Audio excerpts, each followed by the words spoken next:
अस्सलामुअलैकुम नाजरीन, KPN news channel में आप तमाम का तहे दिल से इस्तकबाल है। आइए आज की अहम खबर पर नज़र डालते हैं।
तो मुझे 170 सेंटर्स है माइग्रेटेड लेबर के लिए 150 प्लस कुछ 170 है अभी तक का जो बोल चुके हैं। हैदराबाद में 3 डिस्ट्रिक्ट्स और बगल में से जो फिर नए जो 9 म्यूनसिपैलिटी 9 कॉर्पोरेशन उनको जोड़ के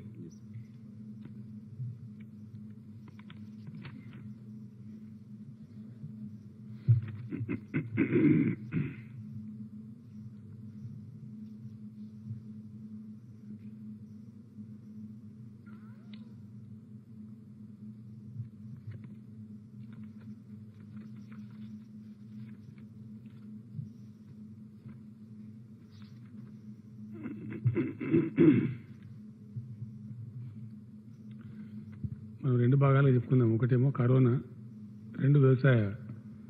ఇప్పటిదాకా కలెక్టర్స్ కాన్ఫరెన్స్లో కూడా 2 అవర్స్ దాదాపు అదే చెప్పడం జరిగింది. ఇప్పటి వరకు రాష్ట్రంలో ఈ కరోనా పాజిటివ్ వచ్చిన వ్యక్తుల సంఖ్య 70. ఇందులో ఒక్క వ్యక్తి ఇనీషియల్గా డిశ్చార్జ్ అయ్యిండు. అతను ఈరోజు ప్రైమ్ మినిస్టర్తో కూడా మాట్లాడి చెప్పిండు. అతను గాంధీ హాస్పిటల్లో నాకు ఇక్కడ చికిత్స జరిగింది, చాలా బాగా చూశారు, అక్కడ వైద్యులు కానీ ఇతరులు కానీ కల్పించిన కాన్ఫిడెన్స్ కూడా నేను బతకడానికి దోహదపడదని కూడా చెప్పడం జరిగింది.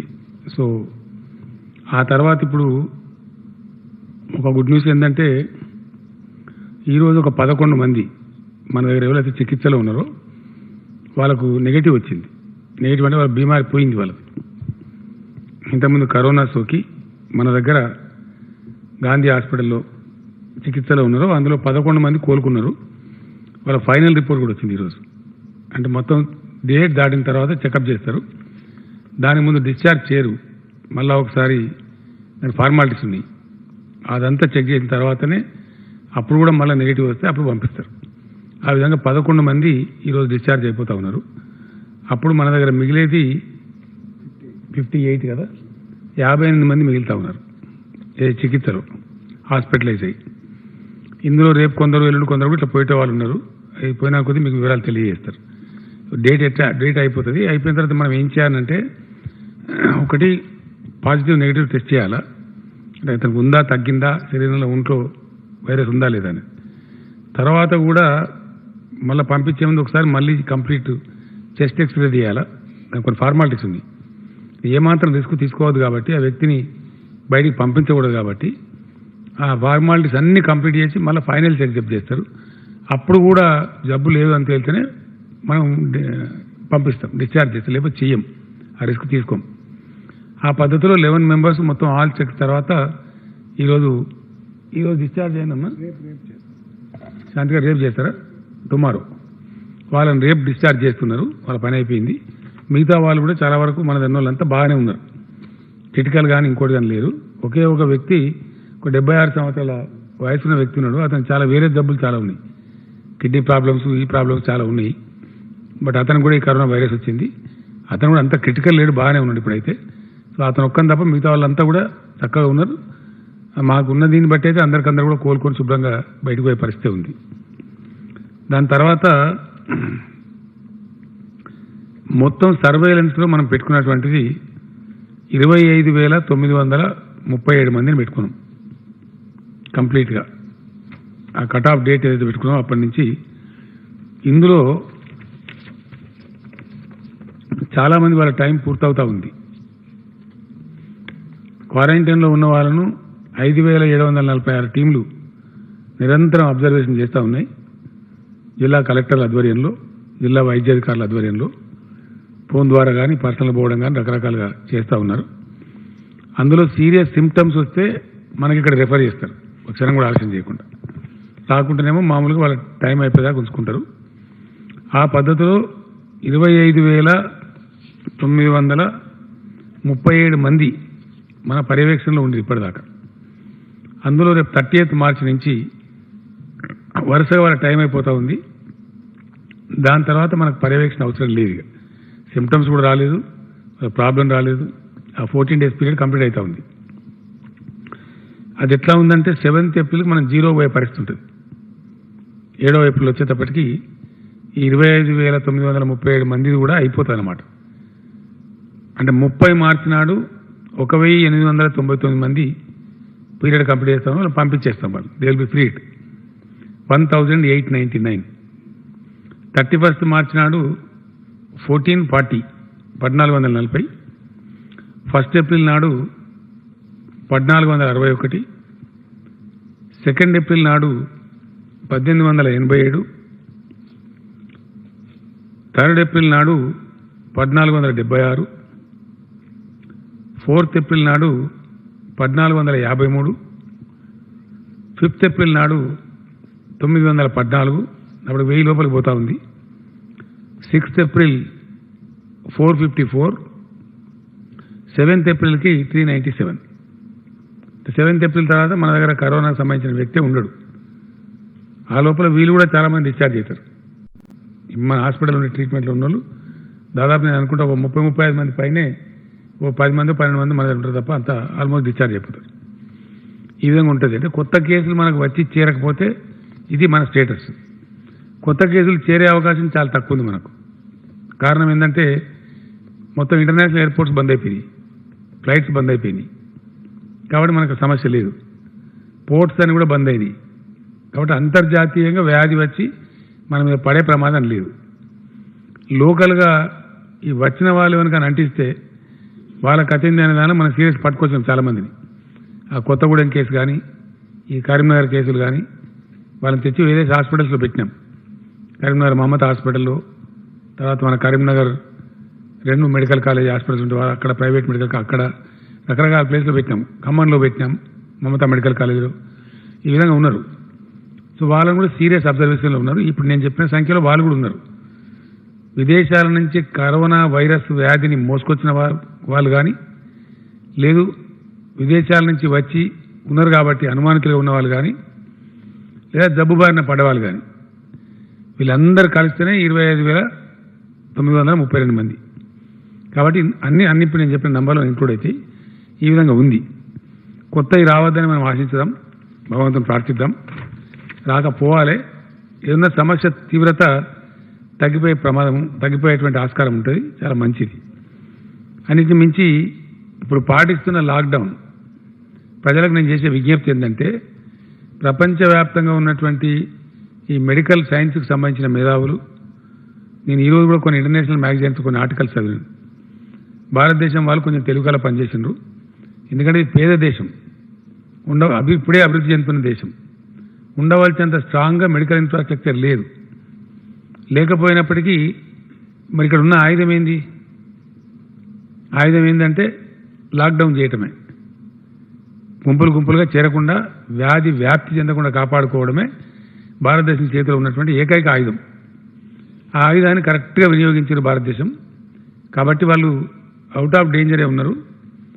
130 కోట్ల మంది ఉండే దేశంలో సమస్య పెరగనిస్తలేరు.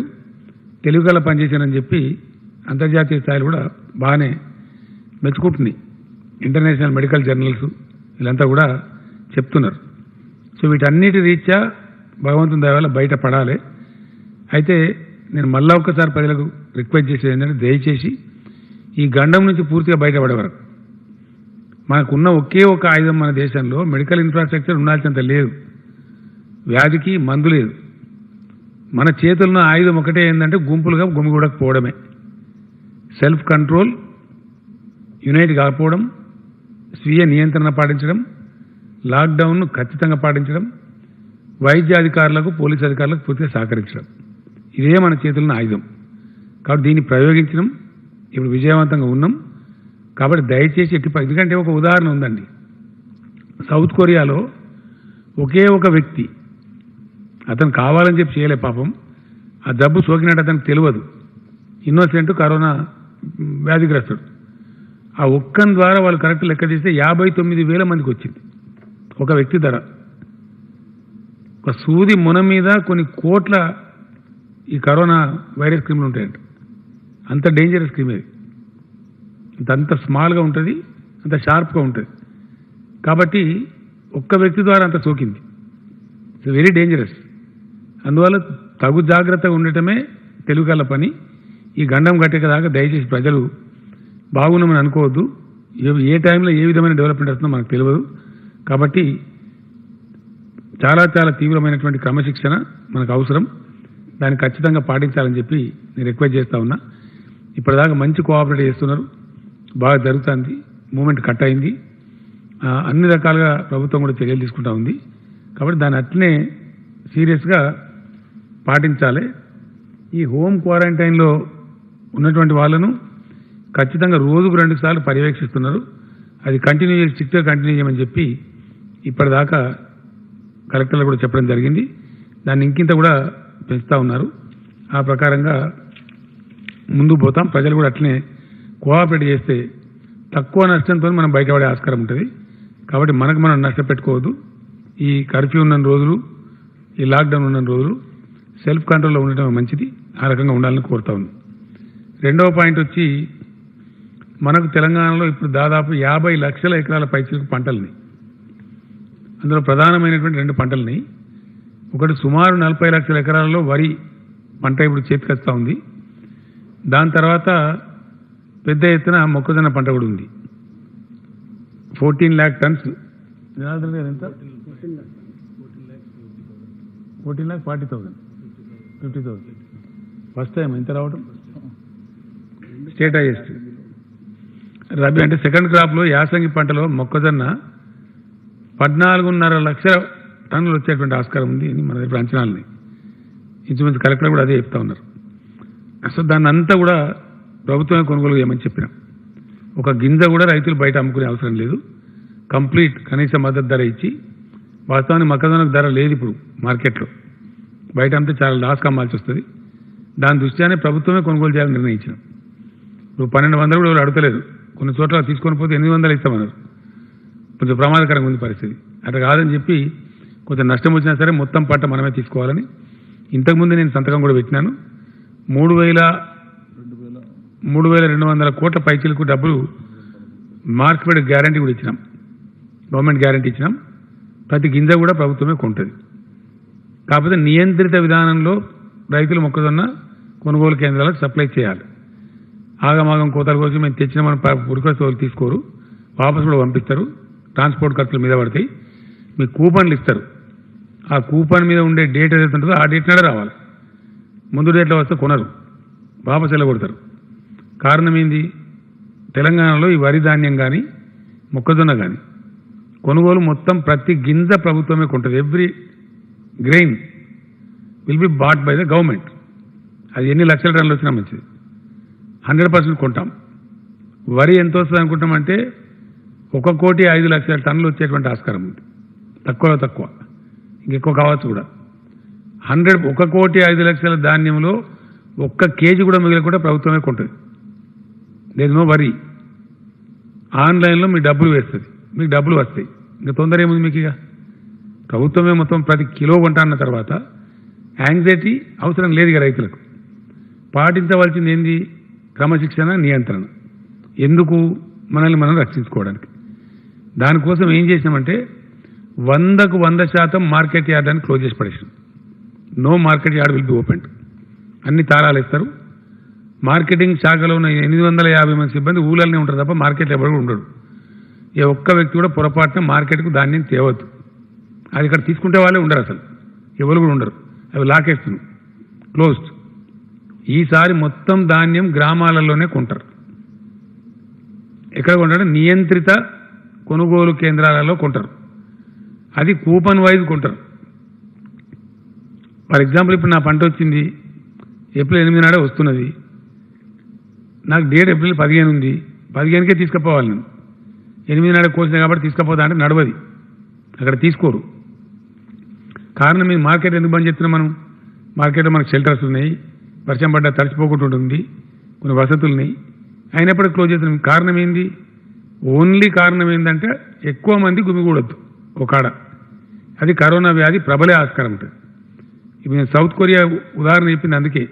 ఒకటే ఒక వ్యక్తి ద్వారా 59,000 మందికి పాకిపోయింది అది సౌత్ కొరియా దేశంలో. ఇప్పుడు మన గ్రామాలు మంచిగా ఉన్నాయి. గ్రామాలలో పట్టణం కంటే ఎక్కువ క్రమశిక్షణ పాటిస్తున్నారు. సర్పంచులన్నీ ములకంచెలు వేసేసారు. మా ఊరోడు ఎవడు బయటకు పోదు, వేరే ఊరోడు మాకు రావద్దని చెప్పి పెట్టుకున్నారు. చాలా నియంత్రణ ఉంది. ఇంట్లో ఆడవాళ్ళు కూడా మీరు ఎందుకు పోతున్నారు, బయటకు పోవద్దని చెప్పి ఆపుతున్నారు. మంచి క్రమశిక్షణ పాటిస్తుంది. గ్రామాల్లో ఇప్పుడు మన బీమారు లేదు. పొరపాటున ఈ మార్కెట్ కమిటీకి వచ్చి 2 నలుగురికి అంటింది అనుకో, అయిపోయాయి మొత్తం గ్రామాలు పెద్ద గందరగోళం అవుతుంది, లేని ప్రమాదం వస్తుంది. ఇంత డిసిప్లిన్ పెట్టుకొని ఇంత మంచిగా ఉండి అనవసరంగా మార్కెట్లోకి వచ్చి మార్కెట్ కాడ 100,000 వచ్చేస్తారు. దాని నియంత్రణనే ఉండదు. ఇప్పుడు ఖమ్మం మార్కెట్, ఎనమామల మార్కెట్ మనం చూస్తాం, వేల సంఖ్యలో వచ్చేస్తారు. అది ప్రమాదం. కాబట్టి మార్కెట్లు షట్ డౌన్ చేసినాం. ఒక గింజ కూడా మార్కెట్లో కొనం. 100% కొనుగోలు కేంద్రాలనే కొంటారు. ఆ కొనుగోలు కేంద్రాల సంఖ్యను పెంచిండ్రు. రైతులు ఎట్టి పరిస్థితుల్లో దయచేసి ఆదుర్దా పడవద్దు. ఒకటే ఒక మాట నేను చెప్తా ఉన్నా, 1 కిలో వడ్డు కూడా లేకుండా మొత్తం గవర్నమెంటే కొంటుంది.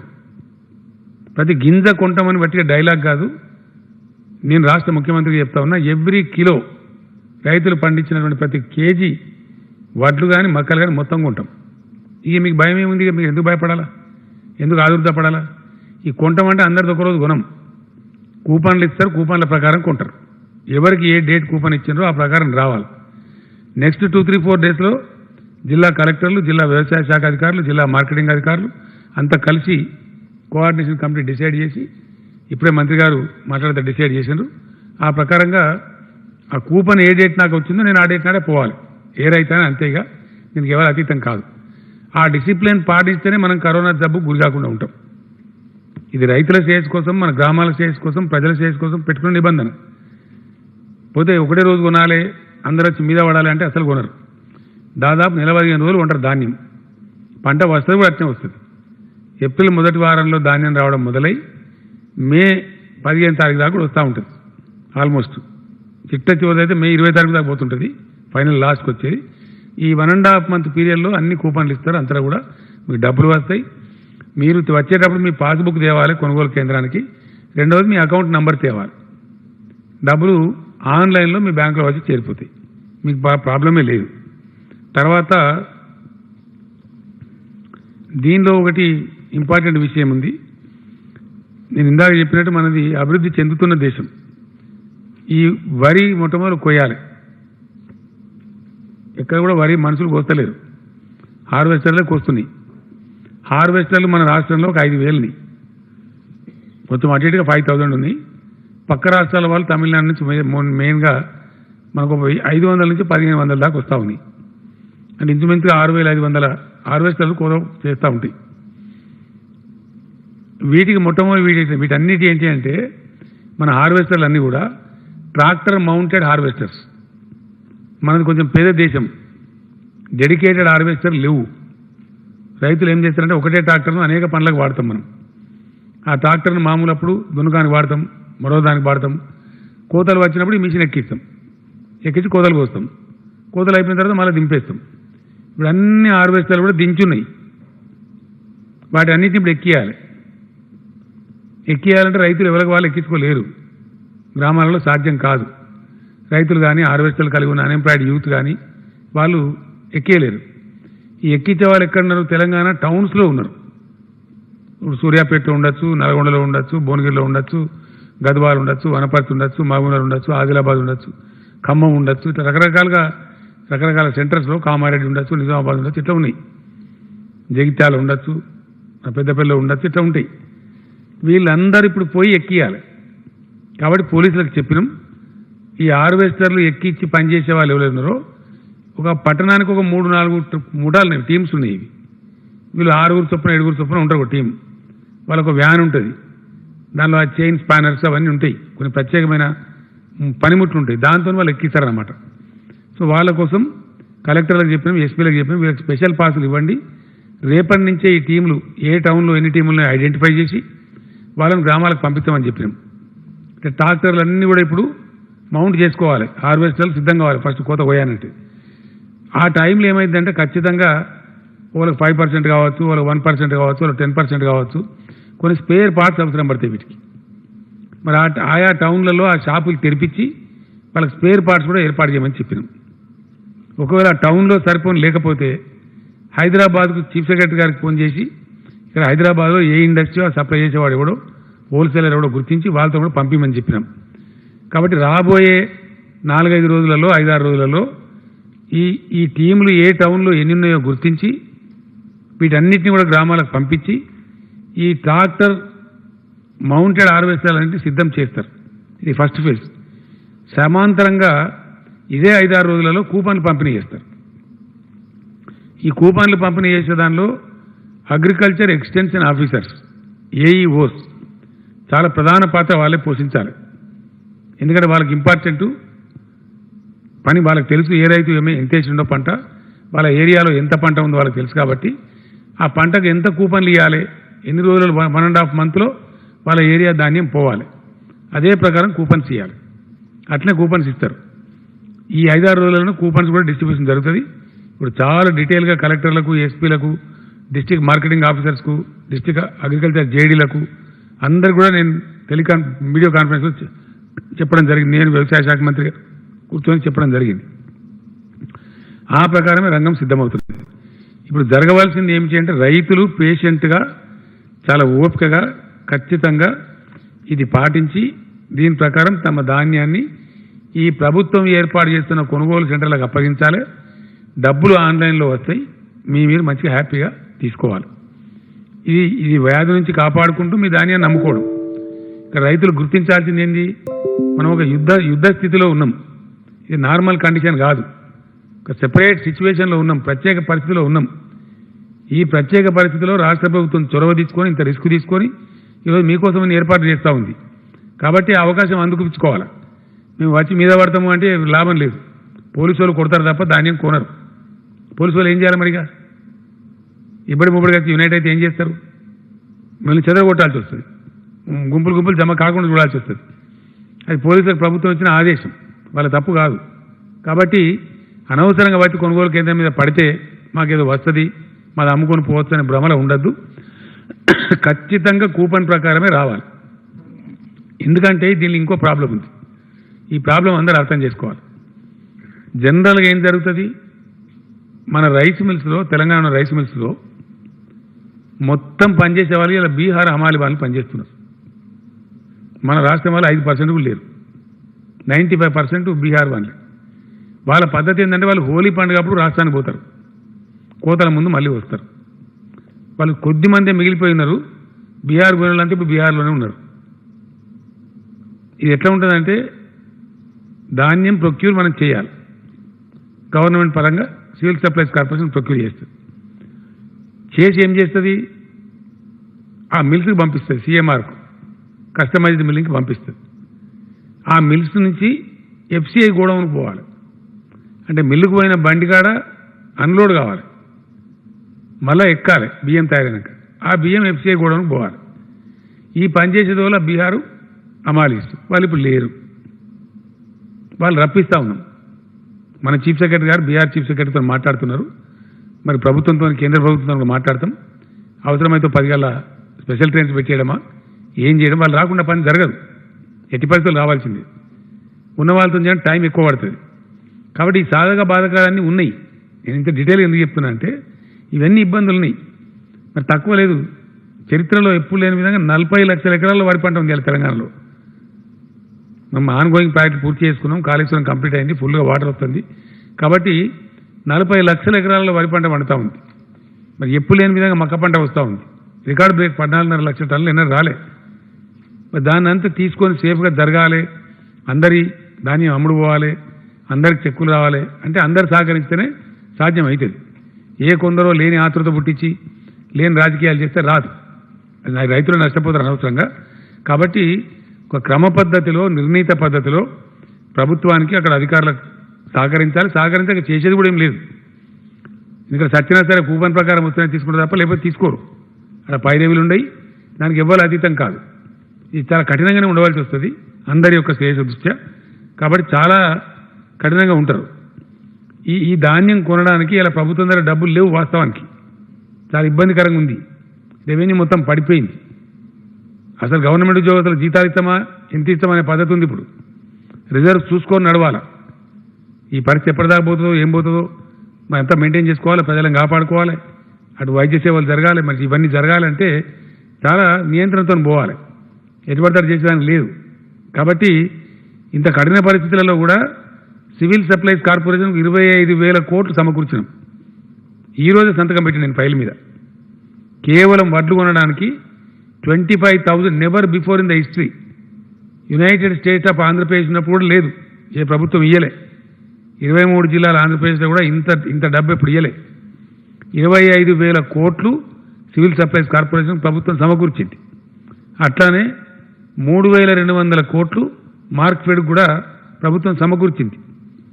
సుమారు 30,000 కోట్ల రూపాయలు ప్రభుత్వం ఇలా సమకూర్చింది. ఇంత కఠిన పరిస్థితులలో కూడా కేవలం రైతులకు ఇబ్బంది జరగకుండా ఉండాలి, వాళ్ళ పంట అమ్ముకోవాలి, డబ్బులు మన వాళ్ళకి సేఫ్గా పోవాలని చెప్పి ఈ ప్రయత్నం చేస్తూ ఉన్నాం. ఏ రాష్ట్రంలో కూడా ఇంత ఏర్పాటు లేవు ఇండియాలో. ఇప్పుడు నేను కనుక్కున్నాం, మంచి పని ఇక్కడ జరుగుతూ ఉంది. కాబట్టి దీనికి సహకరించి 100% గ్రామాలలో కొనుగోలు కేంద్రాలలో వీళ్ళు చేసుకోవాలి. ఇంకోటి ఏంటి, రైతులు చాలా వరకు గ్రామాలలో ప్రజలు సర్పంచుల ఆధ్వర్యంలో, వాళ్ళ నాయకుల ఆధ్వర్యంలో అన్ని ముళ్ళకంచెలు వేసిండ్రు, కొన్ని రాళ్ళ గోడలు పెట్టిండ్రు మా ఊరికి వాళ్ళు రావద్దని. కరోనా వరకు మంచిదే అది. మరిగా మేము గింతే ఉంటాం, కూర్చున్నాయికరణ అంటే నడవది కదా. మరి మన వడ్డమ్ముడు పోవాలి ఎట్లా? మరి మన ఊళ్ళోనే కేంద్రం ఉన్నది, దానికి కాంటా రావాలి, అమాలి వాళ్ళు రావాలి, మార్కెటింగ్ ఆఫీసర్ రావాలి, ఈ కూపన్ ఇచ్చే అధికారి రావాలి. మేము గిదగీసి రానియమంటే మరి నీ ధాన్యం నీ ఊళ్ళోనే ఉంటుంది, అంతే కదా. కాబట్టి స్థానిక సంస్థల ప్రజాప్రతినిధులు, రైతు బంధు సమితులు కోఆర్డినేట్ చేసుకోవాలి. గ్రామ సర్పంచులు, ఎంపీటీసీలు అందరూ. ఇప్పుడు నా ప్రెస్ కాన్ఫరెన్స్ వాళ్ళు వింటర్ గ్యారంటీ, ఇప్పుడు వినోళ్ళు రేపు పొద్దున పేపర్లో చదువుతారు. కాబట్టి మీటింగ్ పెట్టుకోవాలి అర్జెంటుగా. మరి మన ఊరు ధాన్యం ప్రభుత్వం ఏర్పాటు చేసిన పద్ధతులలో ఎట్లా పోవాలి. అదేవిధంగా మీ ఊరికి 1-2 రోజుల నుంచి మొదలవుతుంది సప్లై. ఇవాళ నేను బహుశా సిఎస్ గారు నాకు తెలిసి ఆదేశాలు ఇచ్చారు. ఏది ఈ 1,500 రూపాయల పంపిణీ కానీ అదైతే ఆన్లైన్లో బ్యాంక్ పెట్టాలండి సార్. ఆ 1,500 ఏమో బ్యాంక్లో వేస్తున్నారు, ఎవరైనా అకౌంట్లో వాళ్ళకు అందరి ఖాతా నంబర్ కూడా వచ్చేసినాయి. బియ్యం మాత్రం ఆడ ఊర్లో ఇవ్వాలి. మరి బియ్యం ఊర్లో ఇవ్వాలంటే డెఫినెట్గా బియ్యం వ్యాన్ పోవాల్సిందే కదా. పోతే డీలర్ లేకపోతే మంచలేడు కదా. కాబట్టి ఆ వ్యాన్ రానియాలి. మేము ఎవరిని రానియం మా ఊరికి గీత గీస్తామంటే మనం బియ్యం కూడా రాకుండా అయిపోతాయి. కాబట్టి ఏది రానియానో ఏది రానియద్దో మీరు అర్థం చేసుకోవాలి. ఊళ్ళో నుంచి బయటకు వచ్చేవాడిని కూడా రానియాలి. మేము మొత్తం బంద్ పెడతామంటే కుదరదు. జాగ్రత్త మంచిదే, చాలా మంచిది, వాళ్ళని నేను అభినందిస్తున్నా. వాళ్ళ ఊరిని కాపాడుకోవడం మంచిదే. కానీ ఈ కనీస సౌకర్యాల సదుపాయం తర్వాత మీ ఊళ్ళో ఉన్న సరుకులు కూడా నిండుకుంటాయి. ఎందులో మీ ఊరు దుకాణాలు మళ్ళీ సామాన్ రావద్దా? యాడికలు కొనుక్కుంటారు మీరు? మీ ఊళ్ళో అన్ని మ్యానుఫ్యాక్చర్ కావు కదా. ఒక నెల దాకా ఉంటారు కదా, నెల తర్వాత అవసరం పడుతుంది కదా. నూనె కావాలి, ఇంకోటి కావాలి, చాలా కావాలి. కాబట్టి మీ ఊరికి కూడా నిత్యావసర సరుకులు రావాల్సి ఉంటుంది. కాబట్టి దానిలో పట్టు విడుపులతోని పని చేసుకో. మీ ఊరికి వ్యాధి రాకుండా కాపాడండి. ఎట్ ద సేమ్ టైం ఒక శానిటైజర్ పెట్టండి, గంగాళం పెట్టండి, కాలు కడుక్కొని రమ్మనండి, చేతులు కడుక్కొని రమ్మనండి, అది పెట్టండి. ఇక సర్పంచులకు నేను మనవి చేస్తా ఉన్నా, నిన్నటి దాకా మీరు ఏదైతే కంచె పెట్టినరో కంచె పెట్టిన కానీ గంగాళం పెట్టుండ్రి, మంచి 2 సబ్బులు పెట్టుండ్రి, మా ఊళ్ళకి ఎవడు వచ్చినా కాలు చేయాలి కడుక్కోవాలి, మంచిగా శుభ్రంగా రావాలని పెట్టుండ్రి. అది సంతోషం. ఊళ్ళ నుంచి బయటకు పోయి మళ్ళీ వస్తుంటే కూడా అదే పద్ధతి పెట్టుండ్రి. ఎందుకంటే ఉండేది మన ఇంట్లో ఎవరు వచ్చినా గోళం ఉండేది, మంచిగా కాలు కడుక్కొని వచ్చేది. కాబట్టి మంచిగానే ఉంది. సో ఇప్పుడు కూడా అట్లా పెట్టి శానిటైజర్స్ పెట్టి పరిశుభ్రత పాటిస్తూ ఆ విధంగా చేసుకోవాలని చెప్పి నేను కోరుతా ఉన్నా. ఎన్ని ఇబ్బందులు ఉన్నాయంటే ఈ ధాన్యం వచ్చే 1,05,00,000 టన్నుల ధాన్యం కొనాలంటే మనకు 70-75 లక్షల గోనె సంచులు కావాలి. 70-75 లక్షలు. ఇవి తయారయ్యేది మనకు బెంగాల్కి వెళ్ళి ఆడ మొత్తం కార్ఖానాలు బంద్ అయినాయి. ఇవి గత 3 నెలల నుంచి తిప్పల పడి 35 లక్షల బ్యాగులు నీ మన దగ్గర, ఇంకో 35 లక్షలు కావాలి.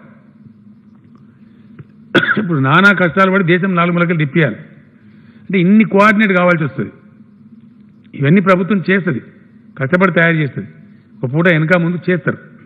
ఇది నేను ఎంత ఎందుకు చెప్తున్నా అంటే ఇంత ఇబ్బంది ఉంది. ఎందుకుంది ఇబ్బంది? ఒక విపత్కర పరిస్థితి వల్ల, ఒక వింత పరిస్థితి వల్ల. మునుపు మూలకు కర్ఫ్యూ అంటే హైదరాబాద్లో కానీ అన్న మంగళాట్ల బింగళాట్ల అని అందులో వెనకట.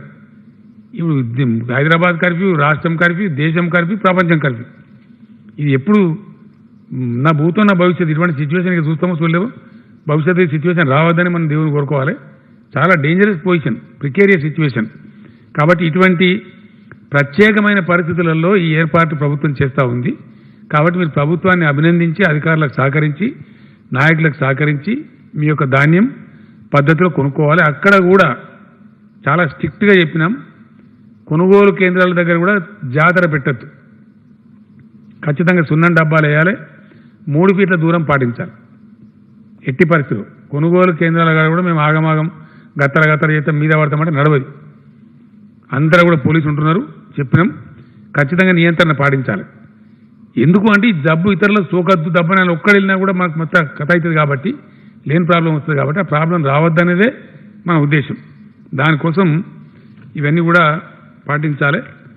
ఇవన్నీ చూసుకొని మంచిగా మనం ముందు పోతాం. నేను చెప్పిన పద్ధతులలో మనము ఈ రోగనిరోధక శక్తి ఎక్కువ ఉన్నటువంటి సి విటమిన్ ఉండే పండ్లు ఉన్నాయి. వాటి చెప్పినాం, మళ్ళీ కూడా చెప్పినాం.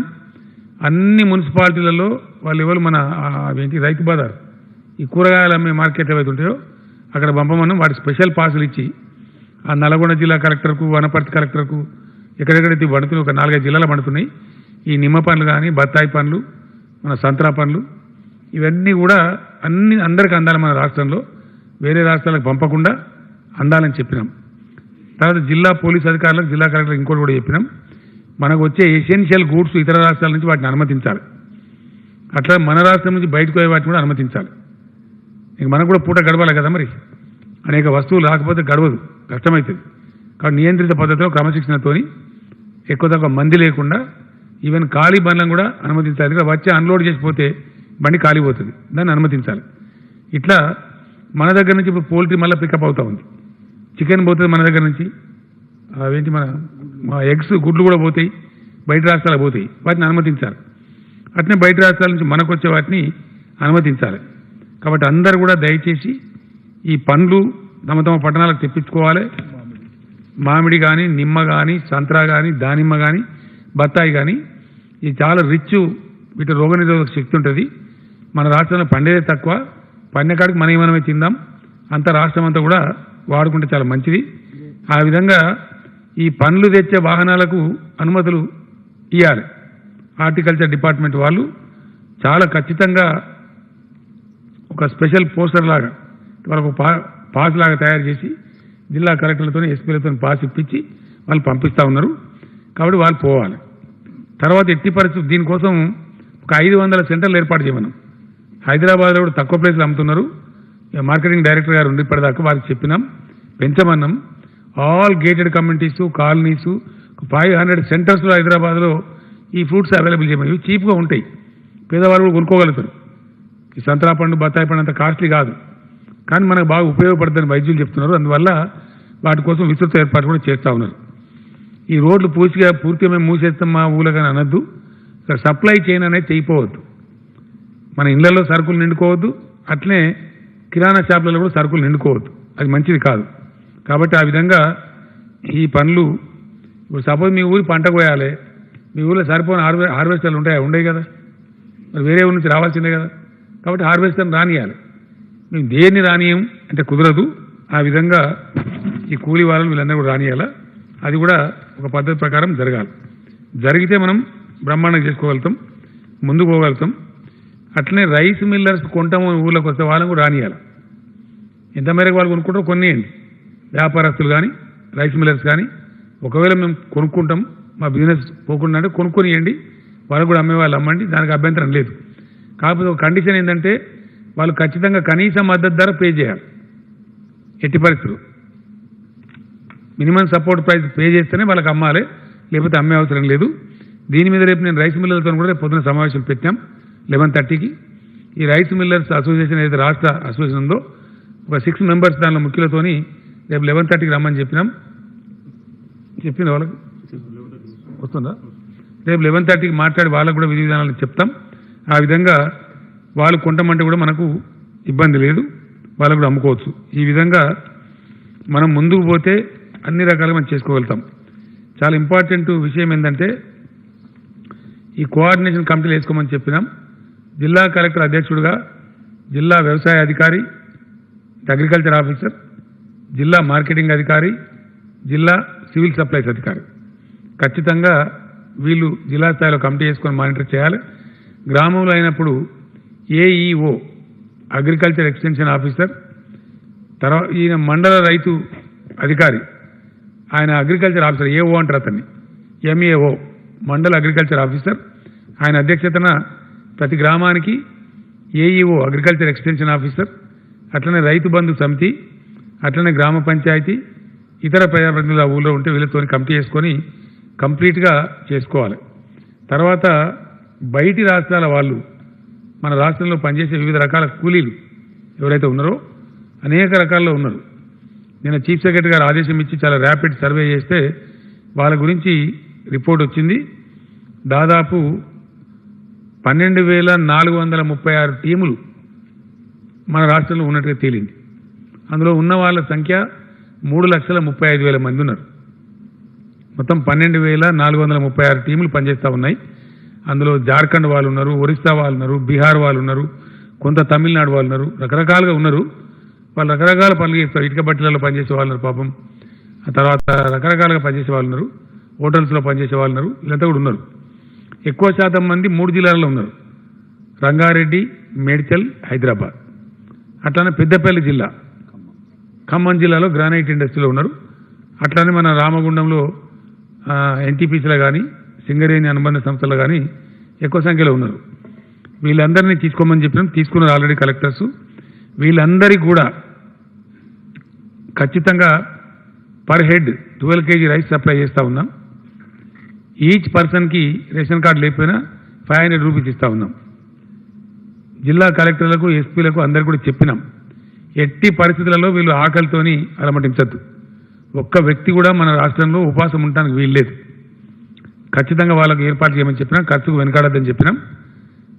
వాళ్ళకు గ్రాసంగం అంటే ఇవ్వండి, మేము వండుకుంటామంటే పిండి కానీ బియ్యం కానీ ఇవ్వండి. పర్ హెడ్ 500 రూపాయలు ఇవ్వండి పర్ పర్సన్. వాళ్ళు కుటుంబం ఉంటే దాని 2 ఉంటే 1000 రూపాయలు వస్తాయి, 3 ఉంటే 1500 వస్తుంది. ఒక వ్యక్తి మాటకు 500 రూపాయలు చొప్పున ఇస్తారు. ఆ ప్రకారంగా వాళ్ళని కూడా ఆదుకుంటున్నాం. ఎందుకంటే వాళ్ళని మనం ఎట్లా చూస్తామంటే ఒక ఆపదలో ఇతర రాష్ట్రాల నుంచి వచ్చి మనకు పనిచేస్తారు పాపం. మన స్టేట్ బిల్డింగ్ ప్రాసెస్లో ఉన్నారు వాళ్ళు. వాళ్ళను తెలంగాణ రాష్ట్ర డెవలప్మెంట్ పార్ట్నర్స్గా మనం చూస్తాం. రాష్ట్ర పునర్నిర్మాణ ప్రక్రియలో అందుకోసం జరుగుతున్నటువంటి రకరకాల నిర్మాణాలలో, రకరకాల పునర్నిర్మాణంలో వాళ్ళు పార్ట్నర్స్గా పనిచేస్తూ ఉన్నారు. చాలా వైబ్రాంట్ స్టేట్ మనది కాబట్టి మంచి పని చేస్తూ ఉన్నారు వాళ్ళు. మనకు రేపు కూడా మన భవిష్యత్తులో బాగుండాలి, మన రియల్ ఎస్టేట్ ఇట్లే జరగాలి, మన పనులన్నీ జరగాలి, మన దేశంలో అగ్రగామి ఉండాలంటే ఎవరు వచ్చినా కడుపులో పెట్టుకొని సాదుకోవాలి, మన సొంత బిడ్డలాగా చూసుకోవాలి. ఇతర రాష్ట్రాల వాళ్ళు కాబట్టి వాళ్ళ తల్లిదండ్రులు ఎక్కడో, వాళ్ళ బంధువులు ఎక్కడో ఈ ఆపత్కాల సమయంలో ఎట్టి పరిస్థితుల్లో వాళ్ళని ఉపాసం ఉంచొద్దని చెప్పినాం. ఖర్చుకు వెనకాడకుండా వాళ్ళకు మంచినీటి వసతి, షెల్టరు, భోజన వసతి ప్లస్ మెడికల్ కేర్ కూడా, వాళ్ళకి అత్యవసరంగా ఇబ్బంది వచ్చినా మెడికల్ కేర్ కూడా తీసుకోమన్నాం. వాళ్ళకు అవసరం వస్తే మ్యారేజ్ హాల్స్ ఖాళీ ఉన్నాయి కాబట్టి ఒక్కసారి గుమ్మి కూడా నీయకుండా 3 feet డిస్టెన్స్ పెట్టి భోజనం పెట్టాల్సిన అవసరం ఎవరికైతే ఉందో స్పెషల్గా వంట చేయించి భోజనాలు కూడా పెట్టమని చెప్పినాం. ప్రిపేర్డ్ ఫుడ్ కూడా పెట్టమని చెప్పినాం. సో సో ఎట్టి పరిస్థితులలో nobody shall starve in Telangana कोई भूखा प्यासा नहीं रहना चाहिए वो चाहे किसी भी राज्य का आदमी हो कौन सा भी काम कर रहा है उससे हमें मतलब नहीं है एट एनी कास्ट వాళ్ళకి ఎట్టి పరిస్థితుల్లో సఫరింగ్ రానివ్వము ఆ రకంగా ముందు పోతూ ఉన్నాం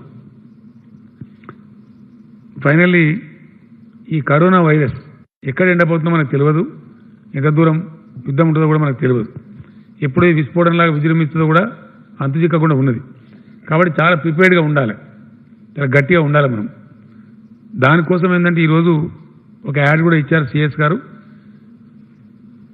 డాక్టర్స్ పూల్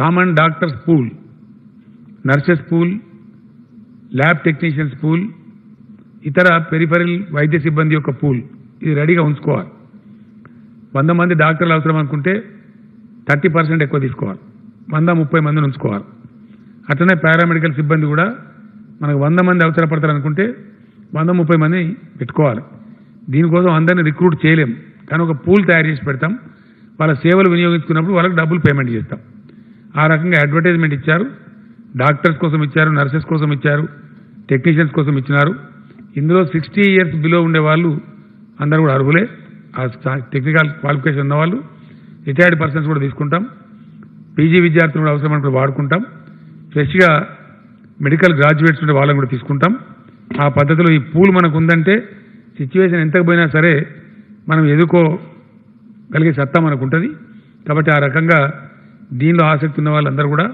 అప్లై చేసుకోవాలి వాళ్ళు రిటైర్డ్ ఆర్మీలో పనిచేసిన వాళ్ళు కావచ్చు ఇంకోళ్ళు కావచ్చు ఈ క్వాలిఫికేషన్ ఉన్న వాళ్ళు జాయిన్ కావచ్చు వాళ్ళకి వెల్కమ్ చెప్తా ఉన్నాం ఈ కష్ట సమయంలో రావాలి సేవాభావం కలిగిన వాళ్ళు ఆ రకంగా మన రెడీనెస్ కోసం రాష్ట్రం సంసిద్ధంగా ఉండడం కోసం ఉండాలి ఫైనల్లీ మనకు ఈ పంటలు ఒకటి క్రమంగా తీసుకొని చక్కగా చేసుకున్నామంటే వేరే ఇబ్బందులు లేవు మనకు ఇక్కడ మాత్రం రైతులు నియంత్రణ పాటించి ఈ జబ్బు బారిన పడకుండా ఊళ్ళు కాపాడుకుంటూ నియంత్రిత విధానంలో ఈ కూపన్లు తీసుకొని డిస్టెన్స్ అంటే దూరం మెయింటైన్ చేసి గుంపులు జమ కాకుండా తమ ధాన్యాన్ని దయచేసి ఈ కొనుగోలు కేంద్రాలలో విక్రయించుకోవాలి రెండవది ఎట్టి పరిస్థితులలో ఈ నియంత్రణ ఏదైతే ప్రజలు పాటిస్తున్నారో సహకరిస్తున్నారో ఆ సహకారం కూడా పూర్తి స్థాయిలో కొనసాగాలి అదేవిధంగా కొంతమంది దొరుకుతూ ఉన్నారు దొంగలు చాలా కఠినంగా శిక్షిస్తాం చాలా అంటే చాలా కఠినంగా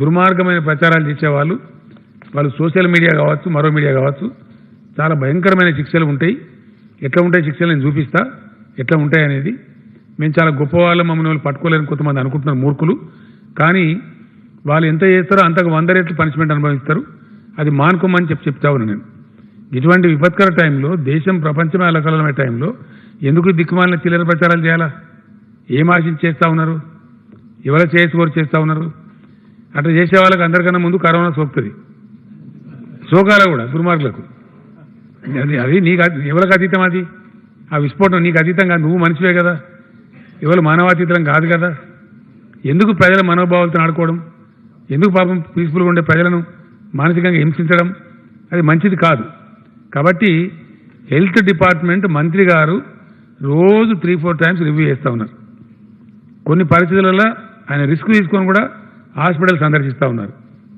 నేను మొన్న చెప్తే గచ్చిబౌలి నేను పోతాను మీరు ఎందుకు లేనా నేను చూసేస్తా అని చెప్పి నన్ను నివారించి ఆయన పోయి చూసి అక్కడ ఏర్పాటు చేసి వచ్చిండు ఏదైతే మనం 6,000 బెడ్లు రెడీ పెడుతున్నామని చెప్పినామో ఇనిషియల్గా వాటన్నిటిని కూడా పర్యవేక్షిస్తూ ఉన్నారు అండ్ ఎవ్రీ ఈవినింగ్ కానీ లేకపోతే ఎవ్రీ మార్నింగ్ కానీ సందర్భాన్ని బట్టి అవసరాన్ని బట్టి బులెటిన్ రిలీజ్ చేస్తూ ఉన్నారు మరి మీకు వస్తుంది వార్త ఇంత స్పష్టంగా ప్రభుత్వమే చెప్తున్నప్పుడు దాచిపెడుతున్నాం మేమైనా దాయం కదా ఎందుకు దాస్తాం వాస్తవాలు ప్రజలకు తెలవాలా మన కేసులు పెరిగినాయి 2 సందర్భాలు ఒకరోజు 10 మంది వచ్చారు ఇండోనేషియా దరిద్రులు ఇంకో సందర్భంలో ఇంకో 10 మంది పెరిగింది ఒకటి 2 రోజుల్లో 20 కేసులు పెరిగినాయి దాన్ని గవర్నమెంట్ దాచిపెట్టలే నిన్న ఒక ఆయన చచ్చిపోయిండు ఆ చచ్చిపోయింది మనకు మనిషి చచ్చిపోలే అది శవాన్ని టెస్ట్ చేస్తే వచ్చింది అది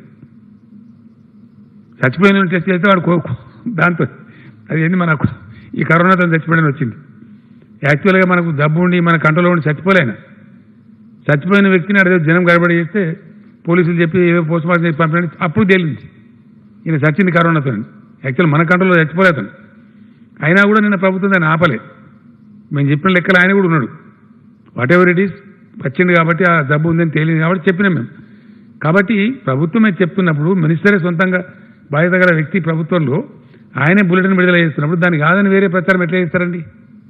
చేయకూడదు కదా. ఒకవేళ వ్యాప్తి చెందుతుంటే మన కంట్రోల్ దాటిపోతుంటే మేమే చెప్తాం కదా, ప్రజలను మరిన్ని జాగ్రత్తలు తీసుకోమని చెప్తాం కదా.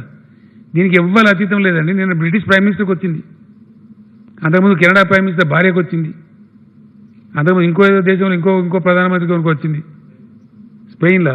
ఇట్లా ఎవరు అతిథులు దీనికి? నేను మొన్న కూడా చెప్పిన, ఎవరికైనా రావచ్చు ఇది. కాబట్టి ఈ దుర్మార్గం వద్దు, ఇది మంచిది కాదు. నేనైతే శాపం పెడుతున్న ఈ దుర్మార్గులకు ఫస్ట్ కరోనా పట్టుకోవాలి.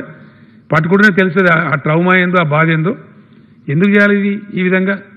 కాబట్టి ఇట్లా కాకూడదు. ఈ మైగ్రెంట్ లేబరు చాలా ఇతర రాష్ట్రాల వాళ్ళు ఉన్నారు, వాళ్ళు కూడా జనరల్గా చూస్తారు, సీఎం మాట్లాడినట్టు చూస్తారు. जो हमारे राज्य में काम करने वाले भाई है वो चाहे किसी भी राज्य से हो, हिंदुस्तान के किसी भी कोने से हो, आप लोग हमारे भाई है, हमारे बंधु है, हमारे बेटे हैं. आपका देखभाल करना, आपको खाना खिलाना, आपको रेशन सप्लाई करना, आपको पानी सप्लाई करना, आपको कोई मेडिसिन की भी दिक्कत हो, कोई हेल्थ का प्रॉब्लम हो, उसको भी देखभाल करना हमारा फर्ज बनता है. आप हमारे पास हमारे राज्य के विकास के लिए, हमारे राज्य के लिए सेवा करने के लिए आए हैं. इसलिए हम आपको हमारे भाई बंधु, हमारे बेटे समझते हैं. आप किसी चीज़ की फिक्र ना करें. एक एक आदमी को आपको तेलंगाना में रहिए आराम से. आप अपने राज्य को जाने का उतना ज़्यादा फिक्र मत कीजिए. जब तक भी आप रहेंगे, चाहे कितना भी राशि खर्चा करने पड़े, आपको हम अपने फैमिली मेंबर के जैसा देखेंगे, हमारे घर के लोगों के जैसा पेट में रख लेके आपको पाल लेंगे. आप कोई फिक्र करने की जरूरत नहीं है. आपको 12 किलो रेशन हर आदमी को दिया जाएगा. आप अगर फैमिली हो, आपके फैमिली 3 मेंबर है, 4 मेंबर है, आपको 2000 रुपये मिलेंगे. एक आदमी को 500 रुपये दिए जाएंगे, यही ना? एक आदमी को 12 किलो चावल दिया जाएगा. जिन लोग रोटी खाने वाले हैं, आपको आटा चाहिए, उसी हिसाब से आटा भी दिया जाएगा. और जो लोग खाना पका के देने के लिए कर रहे हैं, उनको खाना पका के भी दिया जाएगा. सारे चीज़ जो भी आपके ज़रूरियात होंगे वो बिल्कुल तेलंगाना सरकार पूरे करेगी. हम आपको हमारे राज्य के विकास के प्रतिनिधि समझते हैं. इसीलिए आप किसी चीज़ की चिंता ना करें, भागने की कोशिश ना करें, आराम से रहे अपनी जगह. हर चीज़ का, आपका खाने का, आपका रहने का, आपका पीने का पानी का, आपका सेहत के बारे में और आपके मेडिकल चेकअप के बारे में पूरा ऐसे 3.5 लाख लोगों का हमारे पास एक लिस्ट आया हुआ है. हमारे चीफ सेक्रेटरी साहब पर्सनली उसको देख रहे हैं. इसलिए कोई चिंता ना करे. अपने अपने राज्यों में टेलीफोन करके उन लोगों को मत घबराए. आप आराम से यहाँ रह सकते हैं. किसी भी चीज़ की आपको तकलीफ हो, लोकल कलेक्टर साहब से मिलो, लोकल एमएलए से मिलो, लोकल सरपंच से मिलो. आप जहाँ कहीं भी हो, बिल्कुल आपके बारे में देखभाल किया जाएगा. तहसील में मिलिए, किसी और साहब को मिलिए, म्यूनसिपालिटी में मिलिए, पुलिस स्टेशन में मिलिए, जहाँ भी आप मिल सकते मिल लीजिए, जिनके जरिए भी आपका पूरा देखभाल हो जाएगा. इसलिए बेफिक्र से आप लोग रह सकते हैं. मैं तेलंगाना मुख्यमंत्री के नाते कह रहा हूँ, कितने भी 1000 करोड़ खर्च करना पड़े, हम पीछे नहीं हटेंगे. पैसे का इंतजाम करेंगे. आप आराम से रहे, कोई चिंता ना करें. किसी को कोई किसी किस्म का तकलीफ हो तो बता दें, लोकल में आपके लिए वो पूरा इंतजाम किया जाएगा. आप आराम से रह सकते हैं.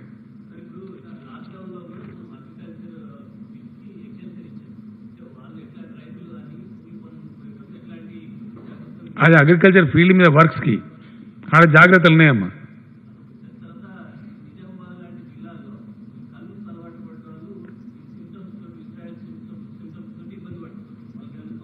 ఇప్పుడు కరోనా కౌన్సిలింగ్ ఆల్రెడీ చేస్తున్నారు, నాకు వచ్చింది రిపోర్టు. ఈ కరోనా కన్నా నయమే కదా, కళ్ళు లేకపోతే సస్తామా? ఈ కరోనా వస్తే సస్తాం కదా, 4 రోజులు చూద్దాం. కరీంనగర్ ఇది ఆల్ రైట్ నౌ. ఆ కలెక్టర్ గారు అక్కడ నుంచి పోలీస్ కమిషనర్ ఇద్దరు కూడా చెప్పినారు, things are under perfect control. నాకు తెలిసి కొద్ది రోజులలో వాళ్ళ క్వారంటైన్ టైం కూడా అయిపోతూ ఉంది. They are coming out of problem.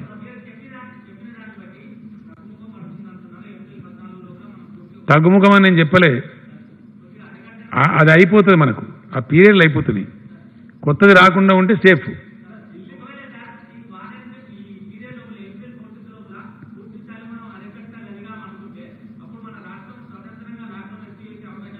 అస్సలు ఉండయి. నలుగురితో నారాయణ కదా, మనం చాలా పెద్ద దేశం. నా అంత అయిపోయిందనుకో, మంచిగా ఉంటే ఆయన తెల్లాటలకు వచ్చిందనుకో మళ్ళీ అంటుకుంటే పెద్ద పంచాయతీ. కాబట్టి ఒక రాష్ట్రంగా మనం కొంచెం స్థిమితపడాలి. దాని తర్వాత దేశం కూడా సిమ్టమ్స్, ఆ సిమ్టమ్స్ వస్తే ఆటోమేటిక్ వస్తాయి. వైద్య నిపుణులు చెప్తారు. ఏదున్నా దయచేసి తొందరగా బయటపడాలని దేవుని ప్రార్థిస్తాం. అందరికన్నా ఎక్కువ నేను ప్రార్థిస్తున్నాను. అయితే సంతోషం. బట్ అయ్యేంత వరకు అయితే నియంత్రణలో ఉండాలి. ఇక గతి లేదు మనకు.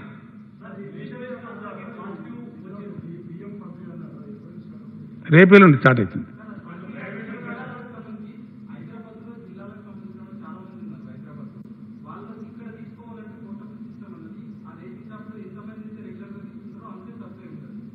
అంతగానే ఎక్కువ ఉంటుందా బాబు? పోర్టబిలిటీ పెట్టిన కాడికెళ్ళి ఎవడెక్కడ తీసుకున్నా ఇస్తున్నారు.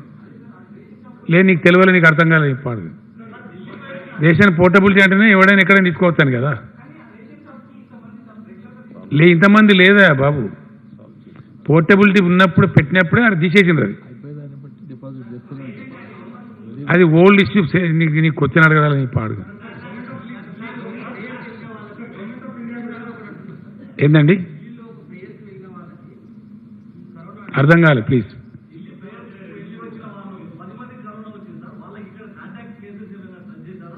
వాడిని అన్ని 100% తీసుకున్నాము. ఒక్కొక్క చోట 130 మందిని పట్టుకొచ్చినాం.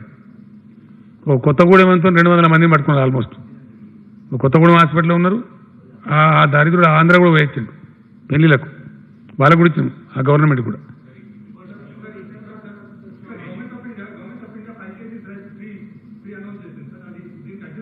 మేము 100% ఫ్రీ ఇస్తున్నాం కదానండి. మళ్ళీ అట్లా అంటే మేము 12 ఫ్రీ ఇస్తున్నాం కదా. 5 అడిగినోడు ఎవడు? ఇంకోటి రాహుల్, ఎక్స్ట్రాలు ఎందుక? ఇను క్వశ్చన్ అడగస్తే మా జవాబు కూడా వినాలి కదా. ఎక్స్ట్రాలు అడిగే వాళ్ళకి మేము కూడా ఎక్స్ట్రానే చెప్పాల్సి వస్తుంది కదా. సారీ, గవర్నమెంట్ ఆఫ్ ఇండియా వేరే, స్టేట్ గవర్నమెంట్ వేరే ఉంటుందా? ప్రజలకు కావాలి రేషన్. ఈ టైంలో మేము 12 ప్రకటించినాము, వాళ్ళు మాకన్నా 2 తక్కువ ప్రకటించారు అంటే వాళ్ళు తక్కువ అన్నట్ట. ఇదేం బేసిస్ అలా? ఇవన్నీ చిల్లర రాజకీయాలు. Very sorry. ప్రభుత్వం అంటే ప్రభుత్వ వ్యవస్థ ఉంటుంది, మొత్తం కలిపి ఇస్తాం కదా. దానికి ఎందుకైనా నాకు అర్థం కాదు. చిల్లర రాజకీయ ఈ శవాల మీద పేలాలే వద్దంటున్నాను నేను. మనం ఏం సిచ్యువేషన్లో ఉన్నాం, ఏం టైంలో ఉన్నాం, గీదీలో చిల్లర రాజకీయాలు ఏందండి? ప్రజలకు అవసరమైన రేషన్ ఇవ్వడంలో కేంద్ర ప్రభుత్వం తన వంతు పాత్ర తాను చేస్తుంది, రాష్ట్ర ప్రభుత్వం చేస్తుంది. ఇప్పుడు సపోజ్ మా దగ్గర డబ్బులు నిండుకుంటాయి, ఏం చేస్తాం? With in a second lift చేసి ప్రైమ్ మినిస్టర్కి చెప్తాం, ఆర్బీఐ గవర్నర్కి మాట్లాడతాం, మాకు 10,000 crores ఓడి కావాలని అడుగుతాం, తీసుకుంటాం. ప్రజలను చంపుకోం కదా. సో సమయ సందర్భాలను బట్టి, పరిస్థితిని బట్టి, పరిస్థితి యొక్క సంక్లిష్టతను బట్టి, పరిస్థితి యొక్క తీవ్రతను బట్టి అందరం కోఆర్డినేట్గా పనిచేస్తాం. నేను ప్రైమ్ మినిస్టర్ నాతో మాట్లాడేందుకు మేము పరాస్ మాట్లాడినాము. అవసరం పడితే నేను ఫోన్ చేసినా నీకు చెప్తామా, ప్రతిరోజు మాట్లాడుకున్నాం చెప్పాం కదా. నేను కూడా మాట్లాడాను 2 సార్లు. అవసరాలను బట్టి చేస్తాం. మందులు అవసరం ఉంటాయి, ఇంకోటి అవసరం ఉంటాయి, ఈ వెంటిలేటర్స్ అవసరం ఉంటాయి. ఓ రాష్ట్రంలో ఎక్కువ కావచ్చు సమస్య, ఓ రాష్ట్రంలో తక్కువ కావచ్చు, అన్నీ కలిపి చేస్తాం. విశాలమైన భారతవనంలో see the advantage of being partners of biggest economy. One should understand this. తమిళనాడులో సునామీ వచ్చింది. For your understanding I'm telling. I was union labour minister. నాకు ఎవ్వరు చెప్పలే. నేను స్టూమోటో డెసిషన్ తీసుకొని 300 మంది డాక్టర్లను 2 స్పెషల్ ఫ్లైట్లు పెట్టి దాదాపుగా 50,000 వర్త్ మెడిసిన్స్ ఇచ్చి పంపించాను. నన్ను ప్రైమ్ మినిస్టర్ అభినందించాడు. Your taken a good step అని చెప్పి. ఇవన్నీ బయట డబ్బా కొట్టుకుంటామండి.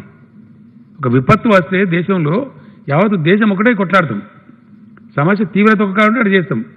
దీనిలో కూడా పిన్ ఫిక్స్లు పెట్టి కేంద్రము రాష్ట్రం ఇదేం దిక్కుమాలిన ఆలోచన, ఇంత భావదారిద్ర్యం. సారీ,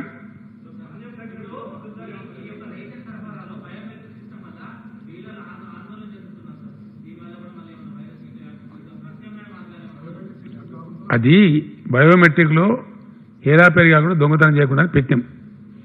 ఎక్కడ నేను మొన్ననే చెప్పిన, నేను ఏ గ్రామంలో పెద్ద మనుషులు ఆ గ్రామానికి కథానాయకులు కావాలి. చిన్న విషయం అది, ఫ్రీగానే ఇస్తున్నాం. దీనిలో కూడా దొంగలు పడితే ఆ దొంగలు కూడా కరోనా తగులుతుంది. కాబట్టి ఆ బయోమెట్రిక్ లేకుండానే పంపిణీ చేసుకొని మంచిగా సర్పంచ్ కర్ర పట్టుకొని గీత గీసి నిలుస్తున్నాడు. డీలర్ షాప్లో నిలుస్తారు దొంగతనం జరగకుండా. ఏ ఊరు సర్పంచ్ ఆ ఊరు కథానాయకుడు అయితే ఈ చిల్లర దందాలు ఉన్నాయి. ఆ బయోమెట్రిక్ లేకుండానే బియ్యం పంపిణీ చేసుకోండి. ఎవరు వద్దంటున్నారు?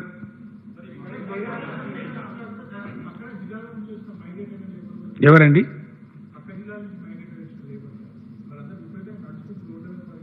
పక్క జిల్లాలు కాదండి బాబు, పక్క రాష్ట్రములు పోతున్న వాళ్ళు. అందరు కాదండి, మన రాష్ట్రంలో లేరు, చాలా తక్కువ పోయారు. మన వాళ్ళు ఫస్ట్ సెకండ్ డేనే వెళ్ళిపోయింది. చాలామంది పోయింది. మీరు చెప్పింది కరెక్టే. పోయింది అయిపోయింది, వాళ్ళు చేరిపోయింది, కొత్తగా ఏర్పాటు ఏం లేదు, అంతా చేరిపోయింది, కంటిన్యూ లేదని తగ్గిపోయింది, చాలా తగ్గిపోయింది.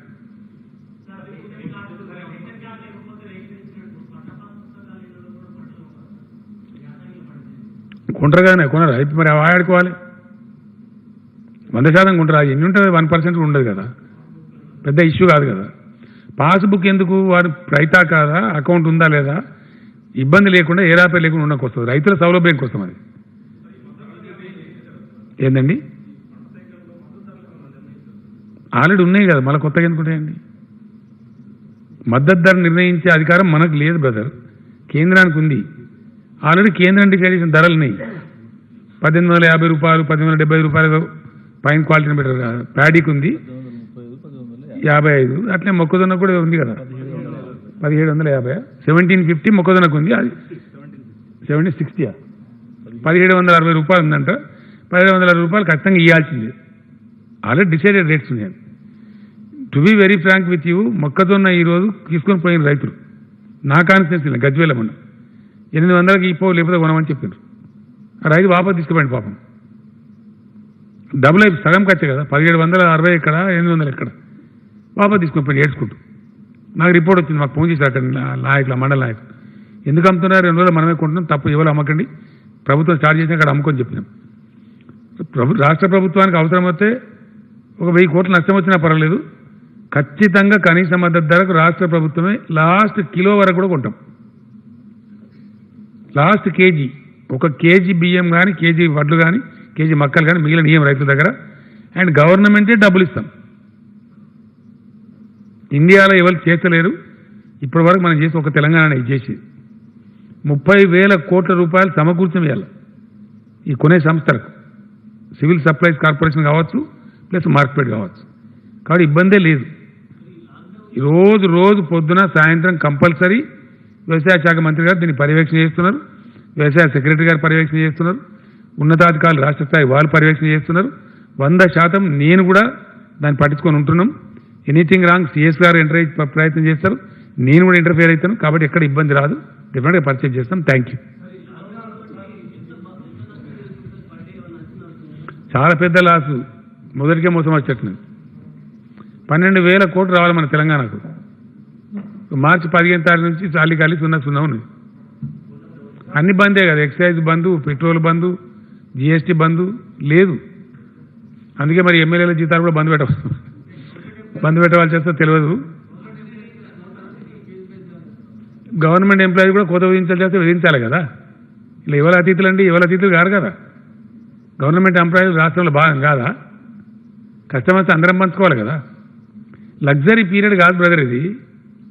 It is not luxury, where అనే క్రైసిస్ మేనేజ్లో విపత్తు వచ్చినప్పుడు ఎదుర్కోవాలి కదా.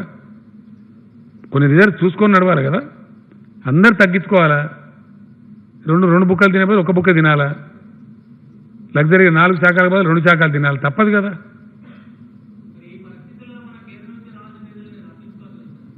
కేంద్రానికి మాత్రం ఉంటేనా? వాళ్ళది కూడా చేతికి ముందు కొట్లాడినాయి కదా. ట్యాక్సులు రావంటే ఈ ట్యాక్స్ రాకపోతే ఏ ట్యాక్స్ వస్తుంది? స్టేట్లో బంద్ అయిందంటే కేంద్రానికి బంద్ కాదా? అంతా డిఫర్మెంట్ ఇస్తారు. ఇన్కమ్ ట్యాక్స్ కానీ ఇప్పుడు ఆర్బీఐ మనం ప్రకటించింది కదా, ఈఎంఐస్ అన్ని, ప్రతిదీ కూడా ఆగుతుంది, స్టాండ్ స్టిల్కి వస్తుంది. వచ్చినప్పుడు 2 నెలలు 3 నెలలు 4 నెలలు ఈ గండం కట్టేదాకా అందరం కూడా ఊపిరి బిగబట్టుకుని ఎక్కడో అక్కడ కొంచెం నియంత్రణ ఆపద కదా. ఒక ఆపద సమయం ఇది. అందరం కాంప్రమైజ్ అయితేనే సమాజం నడుస్తుంది, అందరం బతుకుతాం. కరువు వచ్చినప్పుడు ఏం చేస్తాం? ఉన్నంతలో ఒక ముద్ద ఉంటే 3 తింటాం, 1 తినే బదులు బతుకుతాం. మళ్ళీ తర్వాత మళ్ళీ చూసుకుంటాం. ఇది కూడా అంతే ఇంచుమించు.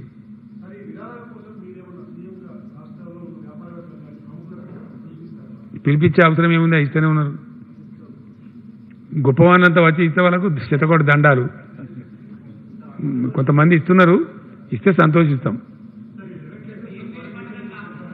ఏందండి? అంతా ఫారిన్ రిటర్నీసే. Every 1 of them are foreign returnees.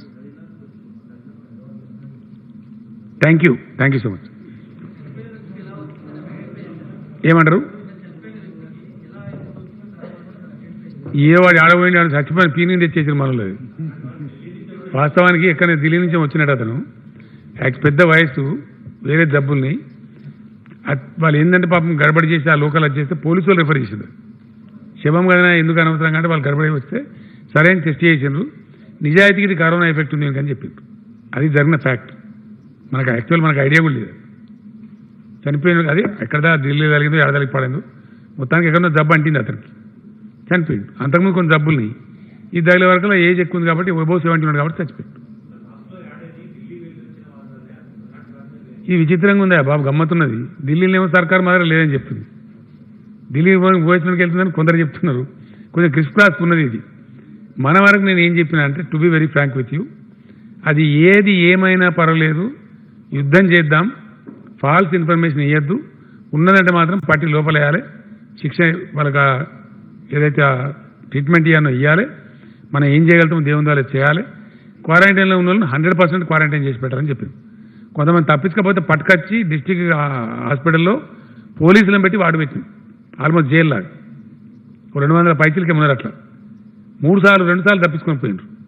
ఇంకేం చేస్తాం, ఇక గత్యంతరాలు తెచ్చాడు పడేసి మొత్తం పోలీసులు పెట్టిస్తాం.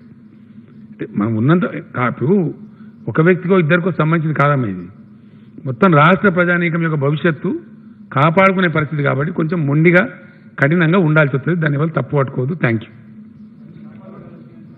చేపలు పెట్టవలసిందే కదా, దుర్మార్గం చేస్తే మరి ఏం చేపలు పెట్టిన కరోనా తర్వాత చూద్దాం. A1 टाउनशिप की एक और नई पेशकश।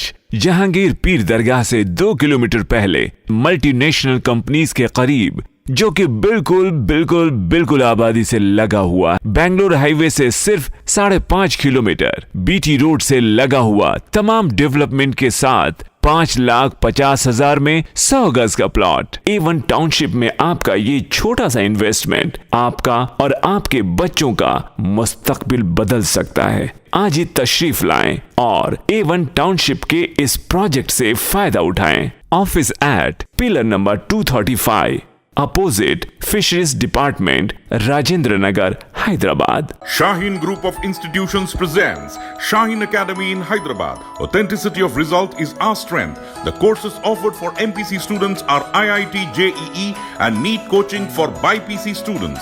Excellent and experienced faculty of 20 plus years. Disciplined, clean and good hostel campus for the students. Admissions are open at our branches in Malakpet, Masab Tank and Aramghar in Hyderabad. Hurry up.